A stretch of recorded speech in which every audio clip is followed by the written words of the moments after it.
लोगोफोर, बुहुमाव ओरैनोथ' गोबां मानसि जोनोम जायो, नाथाय बिनि गेजेरावनो माखासे मानसिया बुहुमखौ सोलायनो होननानैनो जोनोम जायो। मार्क जाकारबार्गआबो बेबायदि सासे मानसिनि नाम, जाय मानसिया उन्दै बैसोआवनो गावनि लाइफआव ओरैबायदि गोजौआव दावखोलांबाय जे जोंनि माखासे मानसिफोरनि थाखाय बैखौ सहैनाया मोनसे सिमां बायदिल' जानानै थायो। नंगौ लोगोफोर, नोंथांमोना थारखौनो खोनादों। फेसबुकनि मालिक मार्क जाकारबार्ग। 14 मे 1984 मायथाइयाव मार्क जाकारबार्गनि जोनोम जादोंमोन आरो मार्क जाकारबार्गआ उन्दै समनिफ्रायनो कम्पिउटाराव गोबां गोसो होयोमोन। बिनि थाखाय बियो उन्दै बैसोआवनो कम्पिउटारनि फ्रायबो खामानिखौनो बियो रोंफ्रामजोब्बायमोन। बिनि बे कम्पिउटार सोलोंनायाव बिनि बिफाया बिखौ जोबोद मदद होयोमोन आरो सहाय होयोमोन।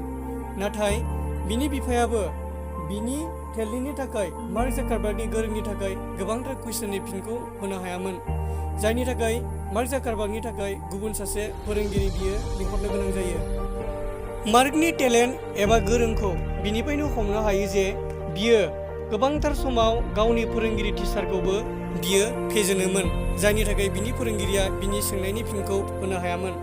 मार्क जाकारबार्गआ उन्दै समावनो 12 इयार्स अल्डआवनो बियो जुगनेट होननाय मोनसे मेसेन्जारखौ बानायदोंमोन आरो बियो बे मेसेन्जारखौ गावनि न'निफ्राय लानानै गावनि बिफानि क्लिनिकसिम रायलायनो थाखाय बे मेसेन्जारखौ बानायनाय जादोंमोन। लोगोफोर, जाय समाव गथ'फ्रा कम्पिउटाराव गेम गेलेनो स्टार्ट खालामो, बै समाव मार्क जाकारबार्गआ गेमखौनो बानायोमोन। उनावहाय मार्क जाकारबार्गआ हार्वार्ड इउनिभार्सिटियाव एडमिसन लाहैयो। बेयावबो बियो सासे टेलेन्ट आरो गोरों स्टुडेन्ट होननानै मुंख'जायोमोन, जायनि थाखाय बिनि लोगोफ्रा बिनि गोरों आरो बिनि टेलेन्टखौ नुनानै बेखौ कम्पिउटारनि एम्फौ होननानै मुंख'योमोन। बै समाव बै कलेजाव फेसबुक होननाय मोनसे बुक थायोमोन। बै बुकआवहाय गासैबो स्टुडेन्टफोरनि फट'जों लोगोसे डिटेल्स थायोमोन। बेखौनो साननानै मार्क जाकारबार्गआ पेजमेट्स होननाय मोनसे एप बियो बानायो आरो बे एप्सखौ बानायनायनि थांखियानो जाबाय सासे सेंग्रा आरो सासे सिख्लाखौ कम्पेयार खालामनानै बेखौ नायोमोन जे सोर सासे सेंग्रा एबा सोर सासे सिख्लाया हटसिन एबा बयनिख्रुइबो सेक्सि।